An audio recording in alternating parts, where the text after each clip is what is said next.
My name is Ismail Jabber, and I was born in Kuwait from a Palestinian father and an Egyptian mother. I was in a prison called Maryland House of Correction, and I thought to myself I was one good, well-seasoned Christian.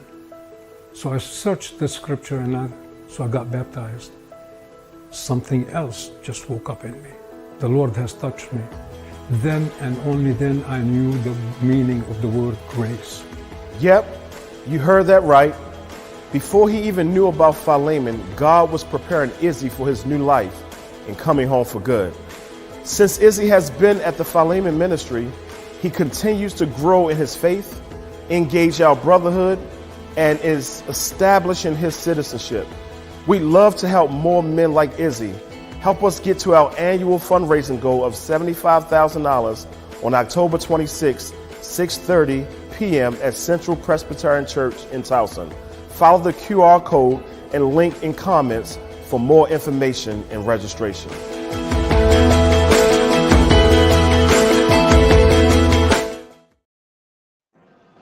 Welcome, welcome, welcome to another segment of the Business Spotlight. I am the encourager, founder of T.R.I.V.I.A Inspirational Radio. And guess what? We are still highlighting business. So that commercial that you just saw, Miss Eliza, that is an amazing event that's happening this Saturday at 6:30. If you don't know about reentry, you will learn about reentry everything at this event. And it will be at 7308 York Road. But we're not here to talk about that. This is a business spotlight for Miss Eliza Cooper. Welcome, Miss Eliza. Well, thank you so much for having me, Trivia. And that commercial that you show was really amazing. My name is Eliza Cooper, and I'm director of Thriving Communities Collaborative. And I'm a community anchor. So I want to talk about that. Then I want to go back to that commercial. That was just so much a part of what I like to do. But first, I want to talk to you about what is a community anchor. And so I like this quote that says, hope is an anchor to the soul. So I think I share that a community anchor is someone who gives hope to themselves. First and foremost, we have to love ourselves, to their families and their communities and the lives of the people who live in their community and neighborhood. And that they serve as a trusted resource, someone who is permanent, a permanent fixture in their community. They're not going to move or go away. They know, you know, that I can go to this person and they're going to help me and they're going to give me hope. So we all have problems that we face in life. So you just think about what challenges you faced or your family has faced, and what did you do and who supported you? So those are things that you look for in having a community anchor. In right in your neighborhood, someone you know will know the answers, and you don't have to be afraid. You don't have to fear. You can just be yourself and share. And that's the role there, that you have someone that you know you can go to no matter what, and they will help you. So this is so one of the things that's also important is primary prevention. And I think when you have community anchors, that is something that's able to be implemented. So you ask, what is primary prevention? So we're told that ignorance is not an excuse. But the reality is you don't know what you don't know.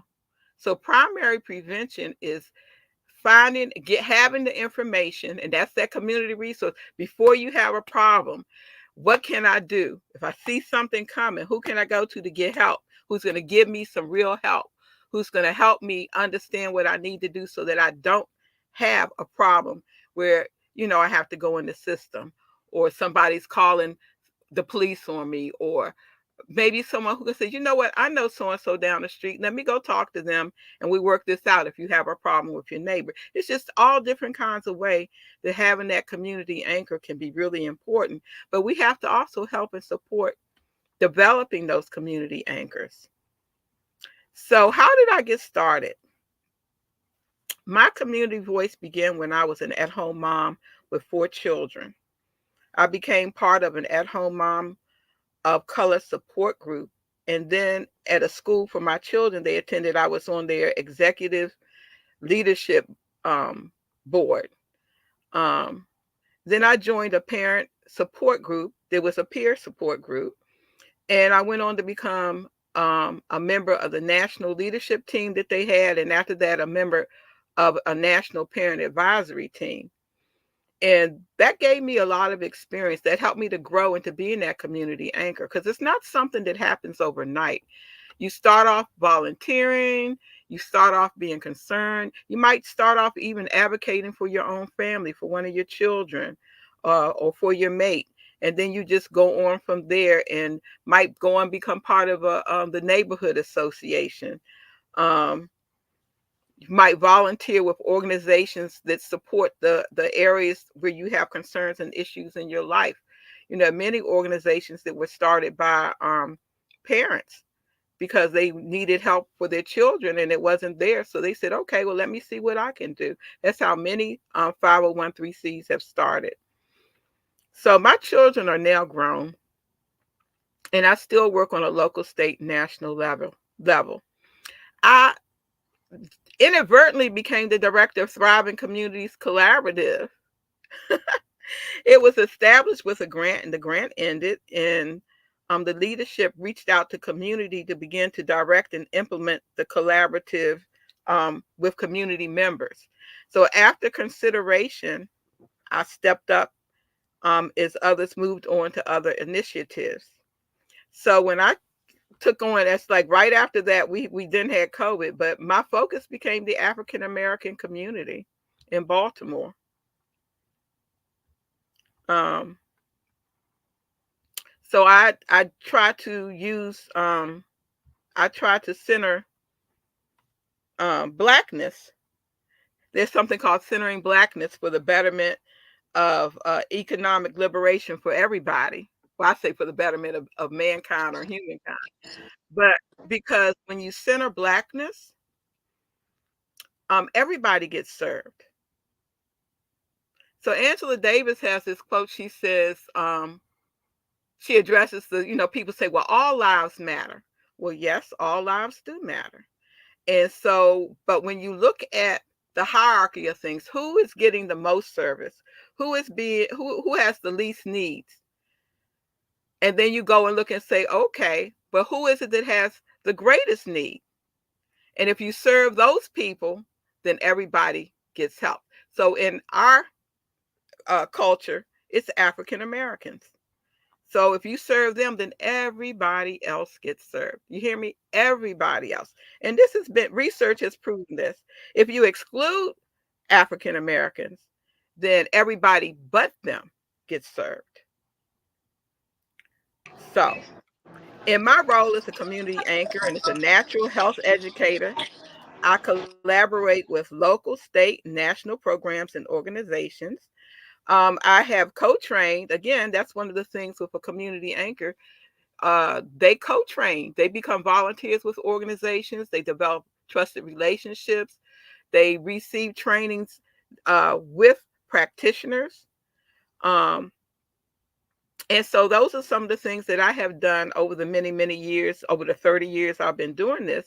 So I have a certification is an ACE interface facilitator trainer, and ACE stands for Adverse Childhood Experiences.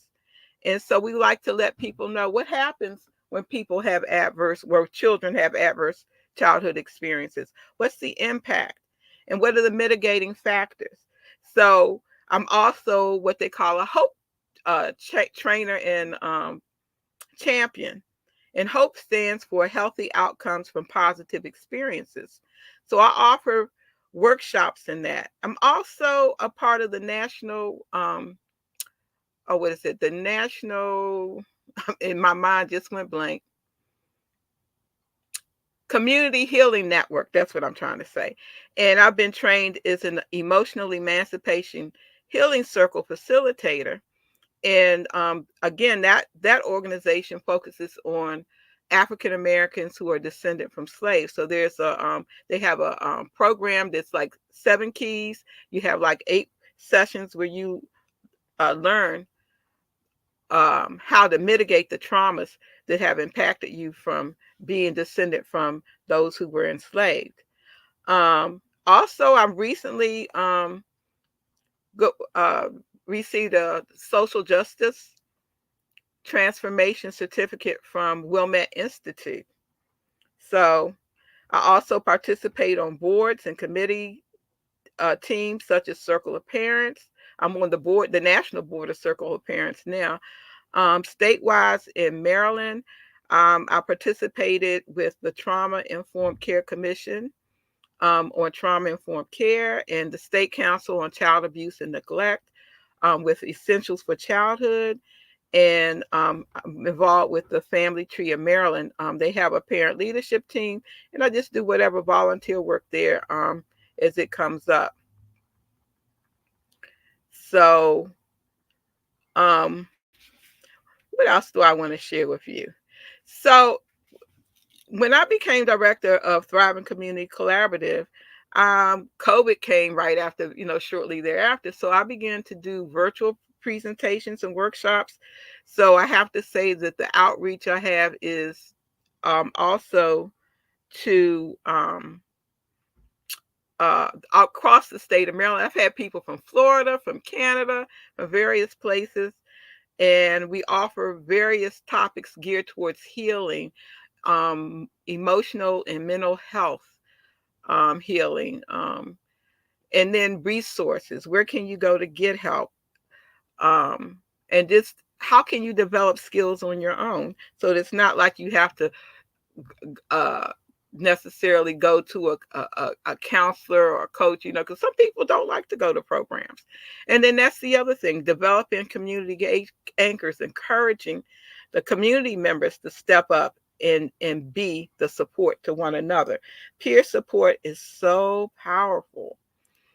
So I just did a workshop with the Circle of Parents, and it just talks about how they bring the parents together and parents from diverse backgrounds, and how they can sit down and have conversations with one another and develop those trusted relationships. Again, they don't go anywhere because usually when you come together, you're living in the same city, your children may know each other. And so you're just building a support base there that you can have in times of need.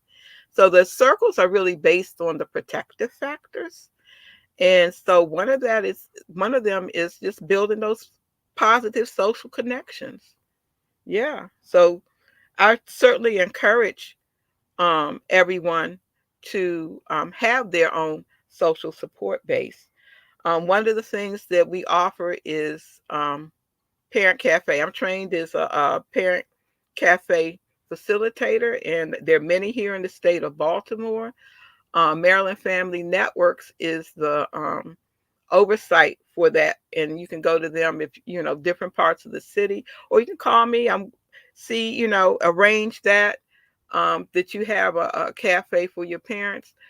What the parent cafes do is they have questions based on the protective factors. So we share the protective factors to be resilient, to ask for help when you need um, to understand child development and what their and what their needs are as they grow. Um, Teaching, the behavior that children need to express. How do you do that? These are all the things the protective factors give you advice and resources for you to implement and learn so that you can create a positive experience for your children, but also one where you prevent problems. Why have a problem when you don't need to? So they say knowledge is power, but actually the implementation or the action you take based on knowledge is what gives you the power, because you're doing something about a circumstance or situation that you um, foresee, that there are problems with, that you might be problems with. You're going to anticipate them. I Love it. I love it. I didn't get a chance to ask you any questions because you were on it. But because you were on it and everybody knows you as the Eliza Thriving Communities, I know you far beyond that, right? So I'm Yes. going to shift gears a little bit because one thing that I want to start promoting now because it's coming sooner than later, it's Black Love Day. Okay. You ain't know I was coming for that, right? Can you give our listeners a little insight about Black Love Day, what it is, and when is it going to be if it's already scheduled for 2025? Okay, so one of the things I started doing with Thriving Community Collaborative, when I started, I was really, that was my annual promotion was Black Love Day. So Black Love Day started in 1993, I think, because I know last year was the 30th anniversary. So yes, and the founder was Io Handy Kendi, and she's in Washington D.C. and she's been a community activist for like 50 years. She actually was helped promote the Million Woman March that happened years back. She oh my goodness, she lost a child to well, it wasn't to violence on a playground in DC, and she was like, something has to change here, and she just had a vision of black love, and so she founded Black Love Day. She has an organization called the African American Holiday Association. So if you type that up, you can go there, and she has it now so that if you have events for the African American community, she will post them on her website, which goes around nationally. So I've been encouraging people to go to that African American Holiday Association, you can just type it in and Google it because I don't have the website information here. Um, she calls it AHA, African American Holiday Association, AHA.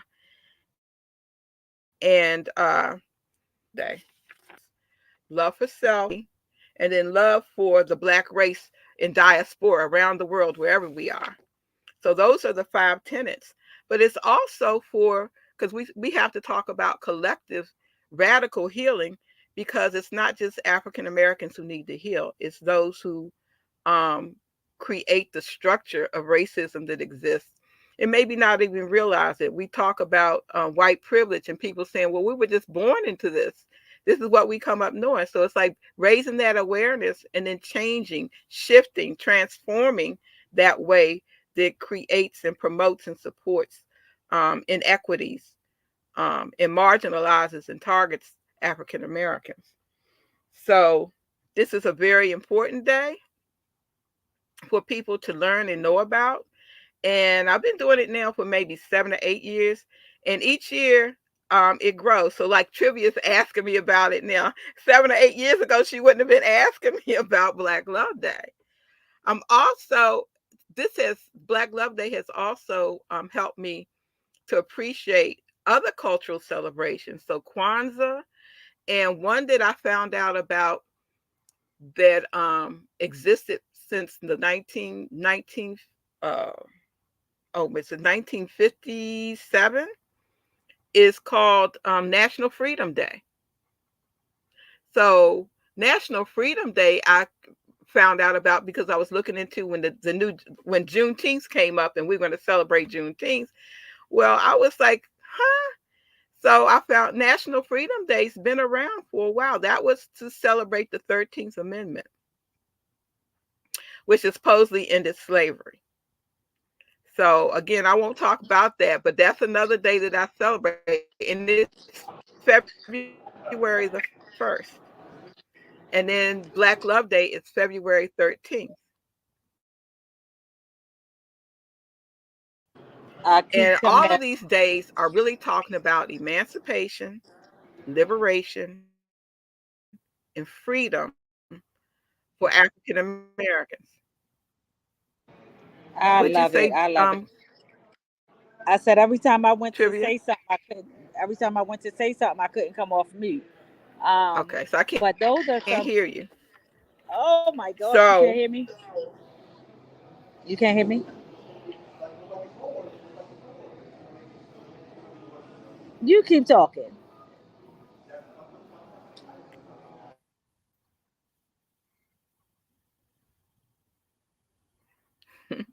okay, you want me to go on? Can you hear me? Now I can hear you. Yes. Okay. I told you I'm going to have a moment, but we're going to get through this. So the last thing I want to ask you about is Sankofa. So the reason I'm asking you about these different organizations is because you are the resource king, queen when it comes to community involvement. And as we discussed, we're going to have a 30-minute show today, but we're going to bring you back with some of these different organizations where we can really get the word out because you do an amazing job sending out flyers, sending out resources. So can you talk about Sankofa, and then when you finish talking about Sankofa, can you give us some encouraging words as we go close out for today? So you're breaking up again. When you talk about Sankofa, when you finish talking about Sankofa, can you give us Okay, some so you want to closing talk and about Sankofa? yes, and can you give us some closing, encouraging words as we close out this segment? I can't understand you. All right, let's talk about Sankofa because I don't know what's going on. Let's talk about Sankofa first.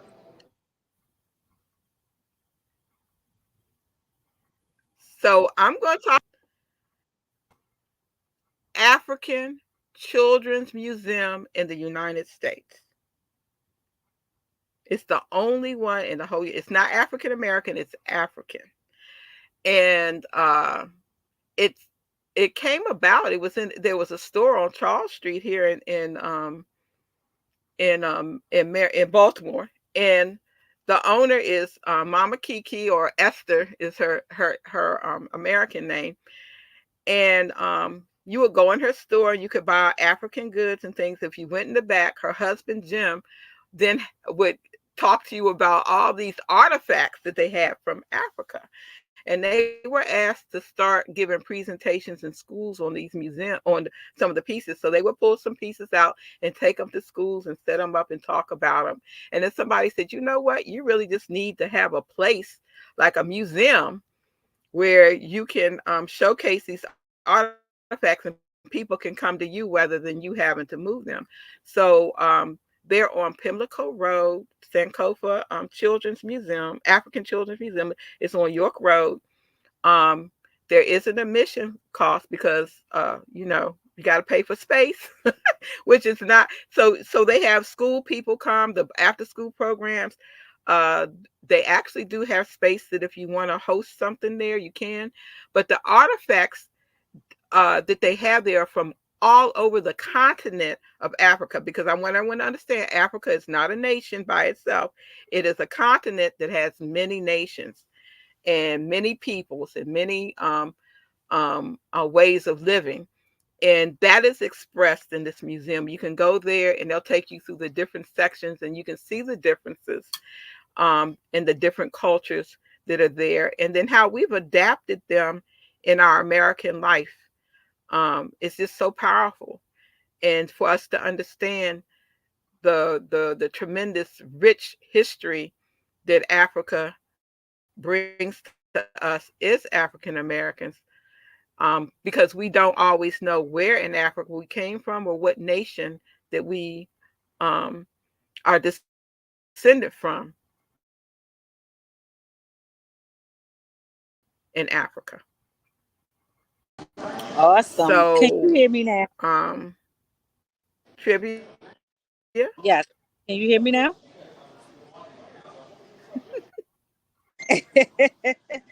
um, so as we prepare to close out, I don't know if you can hear me, but the reason I had you to present these different businesses and the different things that you do is because it doesn't stop there. So you can take us out with some So encouraging words. what create one, and Kwanzaa, Black Love Day, Black Marriage Day. Billie Holiday. There's a statue down on Pennsylvania Avenue of Billie Holiday, and we have a celebration every year with her. Malcolm X Day, which is the third Friday in May. African Liberation Day, which is May 25th. We have Juneteenth, and grandmother Edna, who's a griot here in Baltimore. We need to talk with her about Juneteenth. She has another history to tell us other than the one that we've received from the colonizers. Marcus Garvey Day, Million Man March anniversary. We just had that every year here in Baltimore. We meet in Druid Hill Park at the statue at around 6:30, right before sunrise, and then they have a breakfast after to talk about what's happened since that Million Man March, and which was it's going to be 30 years ago next year. So this was the 29th anniversary.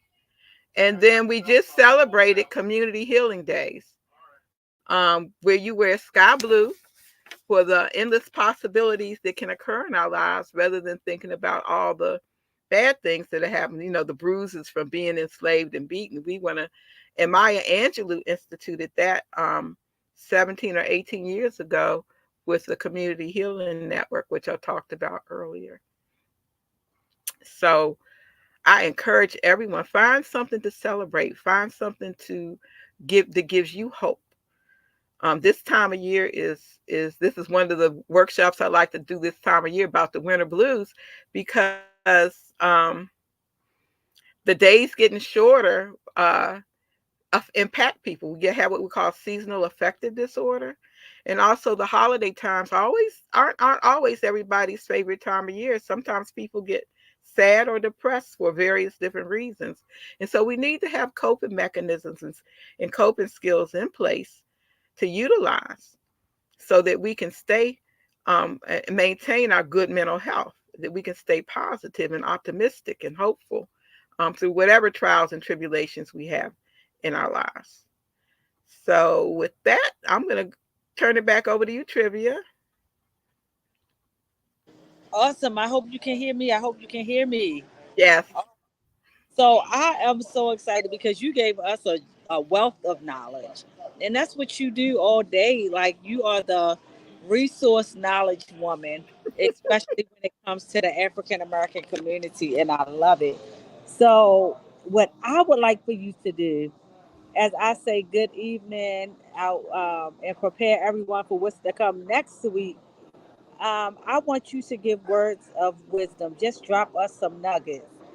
And when you're finished dropping those nuggets, we're going to close out. But what we're going to close out with is an amazing commercial for an event that's coming up this weekend on Saturday for the Philemon Ministry, where you'll be able to engage and hear the heartbeat of some of the men and women who have been impacted by our program. Um, and you'll hear from some of our residents at our house on that tomorrow evening Mm-hmm. at 6:30. The address is 7308 York Road, and there's no fee. So I'm going to turn it back over to you, Miss Elijah. Eliza, thank you so much for hanging out with me. We will be back in the next 2 weeks with Miss Eliza and some of her friends and the community. Thank you for accepting that Wow. invitation. And I'm just gonna close it out, and I'm gonna allow you to close it out with some nuggets. Are you willing to do that? So I have a quote. I have it's from One Planet, One Habitation, and like I said, I've been taking a class with the Wilmette Institute, which is Baha'i. So this quote says, "Every people in their own way celebrate the ever abundant beauty and grandeur of nature. The traditions of every culture pay homage to that priceless heritage that sustains not only the physical needs of bodies, but also the transcendent qualities of the spirit. The task of building a sustainable and flourishing world holds the promise of providing a point of unity, not only in shared endeavor, but in joyful celebration as well." So that's the quote.